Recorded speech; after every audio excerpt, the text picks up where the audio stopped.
It seems obvious that Paramount Global is going to be the next company that private equity kills. And what's going on right now is you have either two possible narratives. Neither one of them is very good. The first narrative is that CBS, which is owned by Paramount Global, is deliberately killing all the properties that make Trump angry. This is what's called obeying in advance of a dictatorship. The president doesn't like Stephen Colbert, so Stephen Colbert gets canceled. The president doesn't like 60 Minutes, so 60 Minutes changes their content to appease him in some way. And this is why the executive producer of 60 Minutes, Bill Owens, he's already resigned from 60 Minutes because he doesn't think he can do the kind of content that they want him to do from here on out.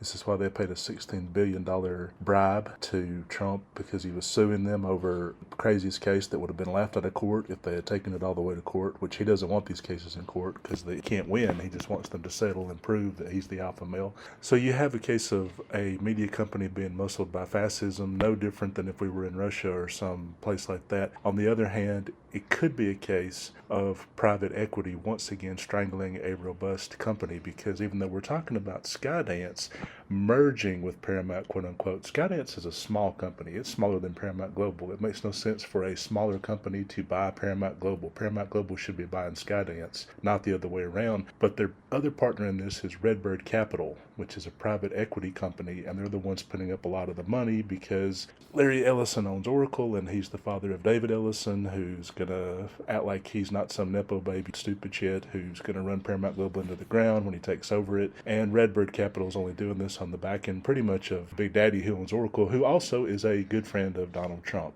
And Trump also knows David Ellison at Skydance, which is why he said, oh, he'll do a terrific job with Paramount, meaning he'll release more content that Trump wants to see. So this is yet one more case of a private equity company killing a company that it's taking over, and serial killer capital strikes again, where it's both fascism muscling in on media content, no different than we see in North Korea, and also private equity killing a robust business that is actually a better business than the company buying it, as we've seen over and over with private equity's deals, and then usually don't wind up very well. The company usually goes bankrupt within about 5 to 10 years.